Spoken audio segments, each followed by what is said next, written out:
YouTube, what it do, loved ones? Welcome back to 89 on up. We're on the edge with BJ APB, and we got a good one today. We finna serve up.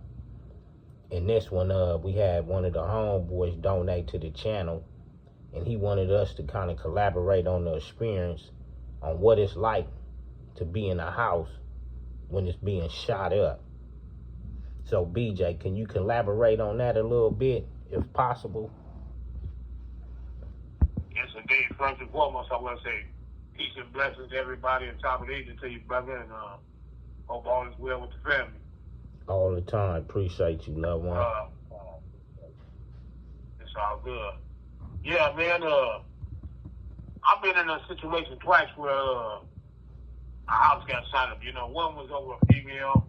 I had wronged a girl, and I called myself meeting a woman that I really didn't like.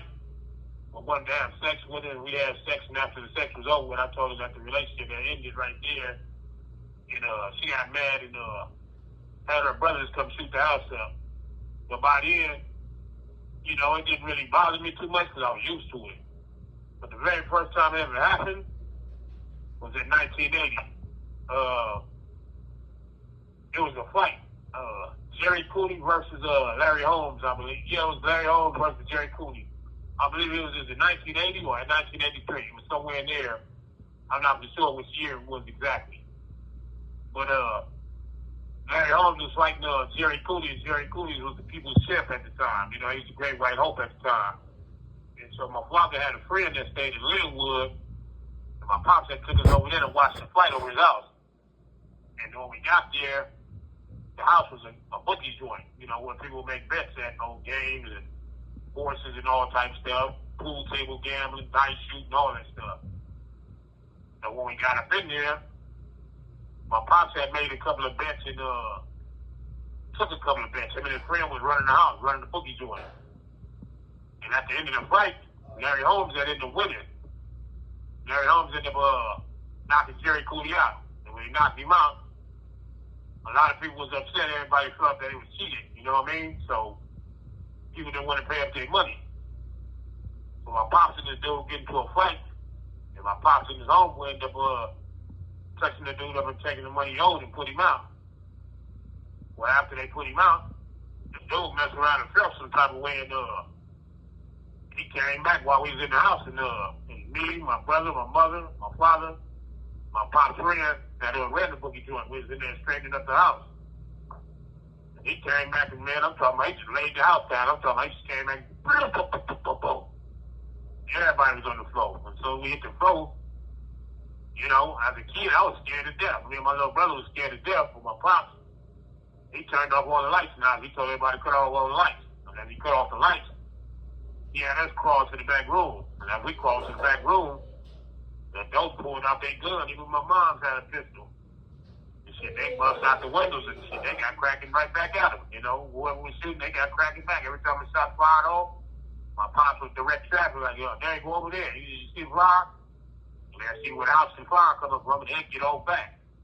And then in the process, my little brother ended up getting shot in the nose. Like the bullet whizzed past him and burnt a piece of his nose. Until this day, my little brother still had that mark on his nose from that situation.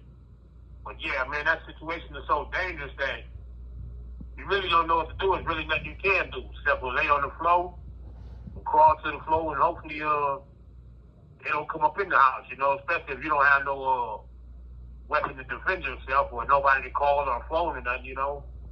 It's a real scary situation, man. I'm talking about it really had you on the eggshells because you really think any moment now a bullet going to enter your body and you're going to die. Especially at that time when you've never been shot before or nothing. So, you know, it's a very scary situation, especially to a kid, man. But based on that I'm older now, I would never want to put no kid or anybody else family through that situation because, man, I'm talking about it's very scary, especially when you don't know what's going to happen, you know? You don't know what to do, when to turn. And the best thing is not to get up and run because you get up and run, you got better chances of getting hit by a bullet. So that's something to take in consideration as well. But, yeah, man, I hope nobody ever goes through that, man. That's real scary, Brian. You ever been in that situation? 89 on up. Here's my experience of being inside of a house while it's being shot up from rival gang members. And this story takes place early 90. And me and the homeboy, couple of us rather, won't mention their name, we mobbing through the turf. And when you got a hood with apartments, homie, you lobby see anybody come through there. It ain't like a residential house, hood setting, community environment. When you got apartments inside your hood, homie, you got a gainer, ground to cover. So it process of us mobbing through the turf, going to Texaco, we run across a dude, homie. He kind of looking Rip affiliated, but he kind of looking neutral. And we see him pushing a buzzard, trying to get through the intercom to get in contact with whoever he trying to reach to get the gate buzzed. So in the process of that, homie, we looking, and one of the homies, Blood, the nigga, what's happening, Blood? And the nigga shove off, kind of like, pfft. So the homie like, nigga, what's all that? So we get when the homie press, we all get to pressing. And my nigga like, I ain't with that shit like that, homie. So when the homie said you ain't with that shit like that, what you mean? So back then, homie, a nigga damn near search you back then. It's a few homies. Niggas will put bluff like they got a gun if we didn't have a gun. And niggas will bluff a nigga, homie. So the homie wind up like lifting up the nigga's shirt. We did have a 32 on it. So the homie lifting up the nigga's shirt, we see a blue snakeskin belt, homie. So niggas get off automatically. Niggas is all over my nigga. My nigga slanging them back, homie. My nigga slanging them back with us. So anyway, he don't get inside the building where he trying to get, because niggas got on him. So a neighbor come out, y'all leave that boy alone, woo. So we push off. Niggas kind of like, walk off kind of fast. So we get to, get off and, get on in the turf on foot real fast and make our way on to Texaco. But later on that night, homie, and we did have a motto too, we didn't really like homies hanging in front of the spots because, like I said, they can get shot up or one time come and niggas get bumped and blow a spot up out the water. So anyway, after all this hood festivity go down, later on that night, we inside the spot. And what do you know? It's a couple homies outside talking to a smoker homie.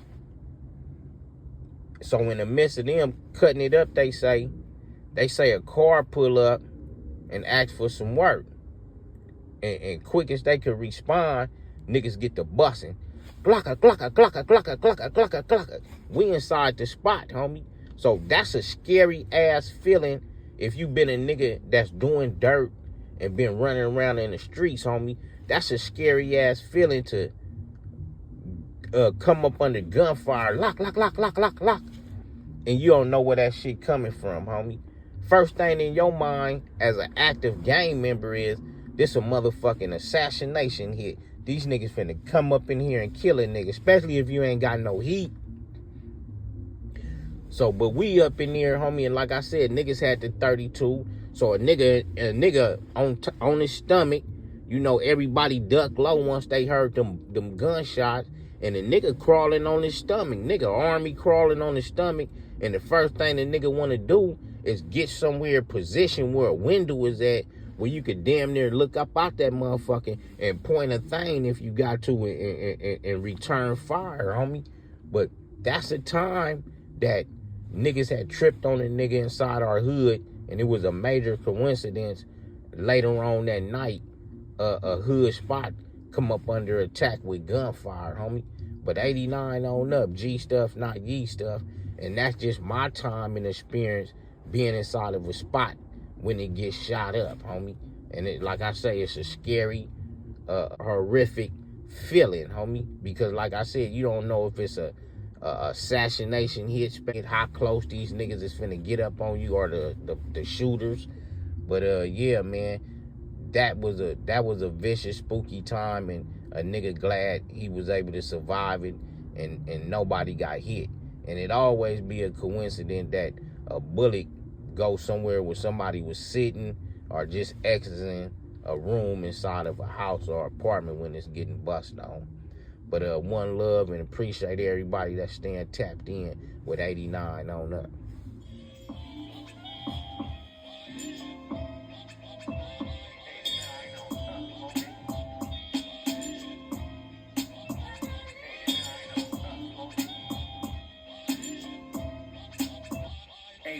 On up, homies, the show where you gon' get Cali history. It's told with respect and dignity. Spoken by Jihad so vividly. He's taking over the industry, giving y'all some download imagery.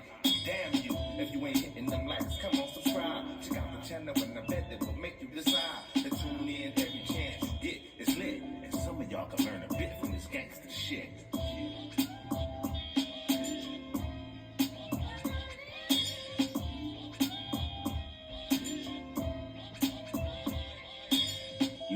YouTube, what it do, loved ones? You know the motto, if you can, after the story's over there, hit us with a like, which is a thumbs up, and that'll let us know we kicking our stuff.